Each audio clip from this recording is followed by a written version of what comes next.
friends. So today I am going to go over the first few steps of your weaving project, which many of you might have already done.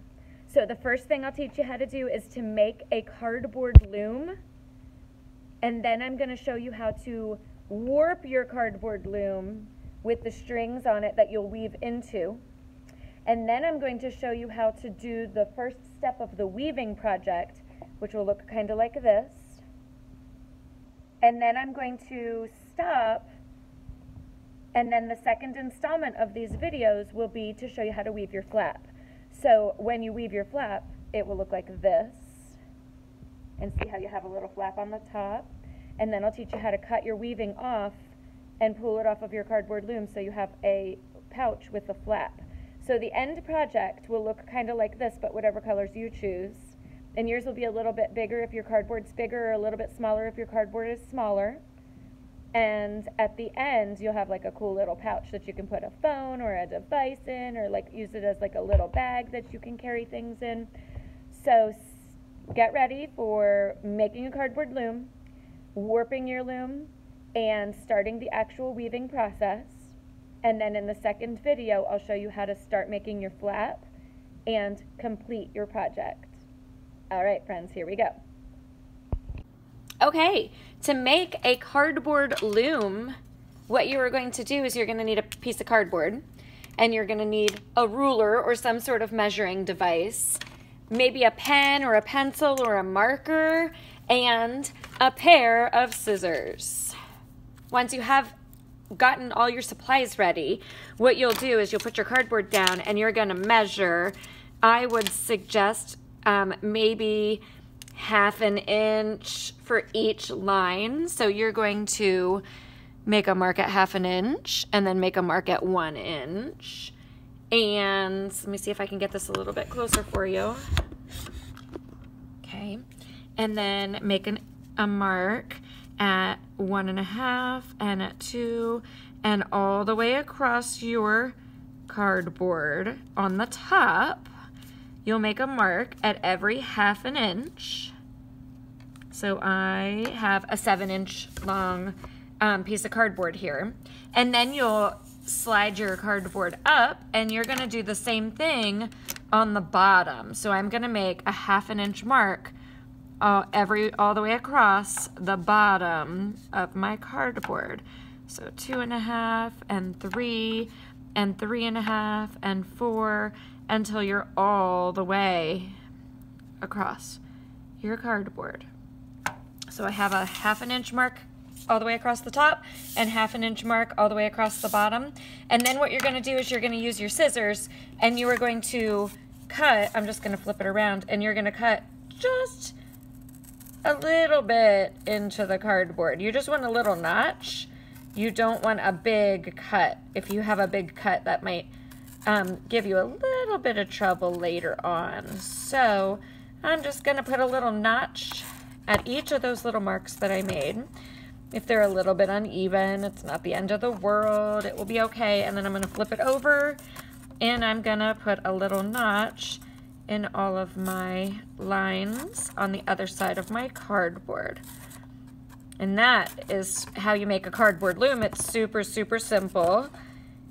I will show you how to warp your loom in just a second. Okay, the next step of weaving your pouch is warping our loom. So this is our cardboard loom, and I have some string here or yarn.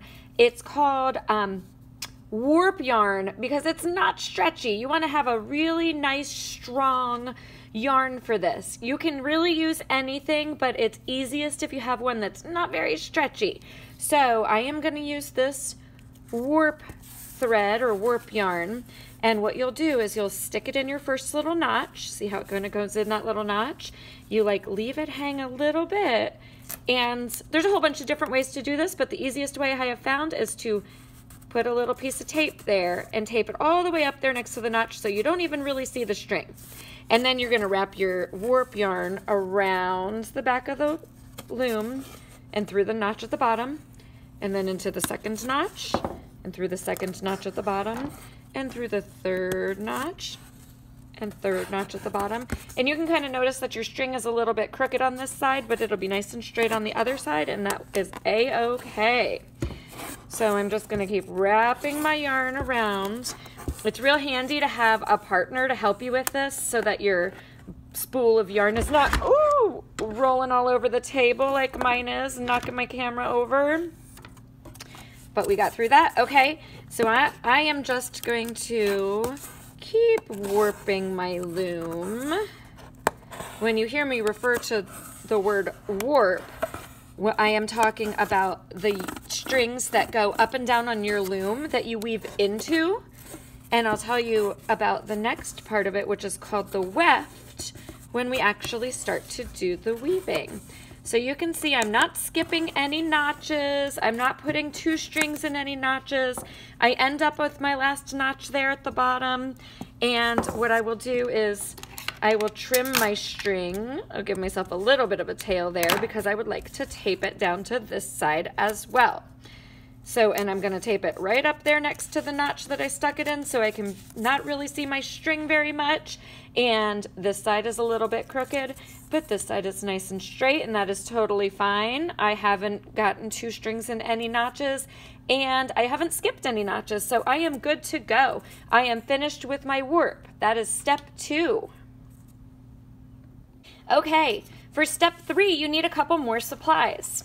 So what you need is some yarn, and any yarn will do. This is really, really thick ply yarn. You can kind of see how thick it is. It's thicker than most normal yarns. I'm using this for a good demonstration yarn. I probably wouldn't want to weave my whole pouch with this because it's gonna be tough to get on it on my needle. And you also need a tapestry needle. Tapestry needles are a little bit thicker, they're not as pointy, and a lot of times they're made out of plastic, so they're not very dangerous. But you can use any needle that you can get your yarn through the eye. So I'm gonna stick my yarn through the eye of the needle, make sure all my plies, all my little strings are tucked in there. I'm gonna wrap my yarn around my needle to give it a little knot, and then I'm ready to weave. So I'm gonna clear off some of this stuff around here so it doesn't get stuck. And then the weaving part is kind of step 3. What you're going to do is you're gonna go under, over, under, over, under, over, all the way across your loom. I will zoom in here in a moment.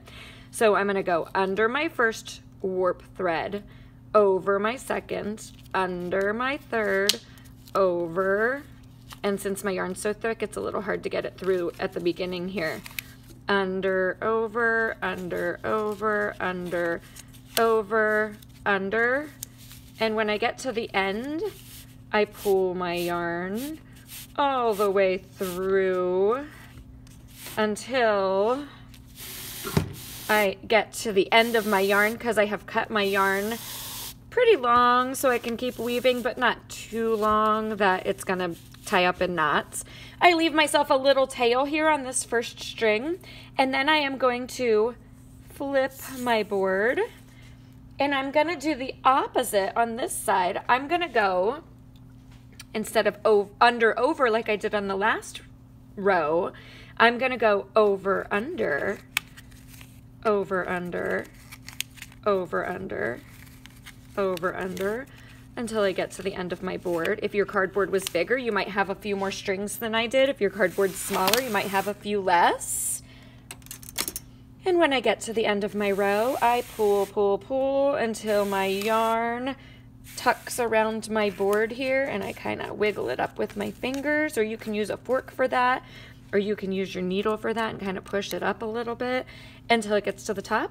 And then I've tucked it around my board so it's nice and tight. I don't have a loop over here. And then I'm gonna flip my board again.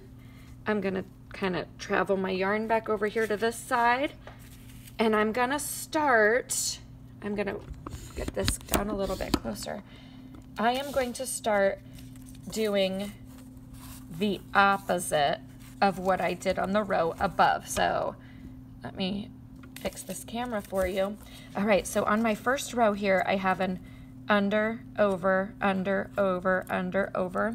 So now on this next row, I need to do the opposite. I can't go under that string because I did that on the last row. So I need to go over this string and under the next string. And you'll see that it does the opposite, and it's going to create sort of a checkerboard pattern. So I'm going to do this. It's hard for me to keep my hands out of the way so you can see that. And I'm going to pull my yarn when I get to the end, pull my yarn all the way through so that I tuck it around my board nice and tight. And then I push my string up, and I'm gonna make sure on these first couple rows, because I'm not quite sure that I'm doing it right, I wanna make sure that it's doing the opposite on each string. And because my yarn is so nice and big and chunky, you can kind of see, I hope, that it does the opposite. And then I'm gonna flip my board, and it really doesn't matter what I did on the other side, because now I have a row to go by. At the beginning of my row, I have an over, under, so now I know I need to go under, over, under, over, under, over, under, over, all the way across till I get to the end of the row. Whoops. And then I pull my yarn, pull my yarn, pull my yarn. I'll show you how it looks together when I get it all the way tucked around my board. See how it's tight? I don't have a loop. And then I push it up. And then I'm going to check it and make sure I have all my strings doing the opposite of what they did on the last row. All right, now I'm going to flip my board, and I'm going to keep going just like that. So I look at the row right above it, and I know I have an over, under. So now I need to go under, over, under, over. And I will keep going like that until I run out of string. When I run out of string, I'll just tie another string onto the end and keep on weaving until I get halfway down my board. I will come back when I am done with half of my board, and I will show you how to do the next step, which is weaving the flap of your pouch. Stay tuned.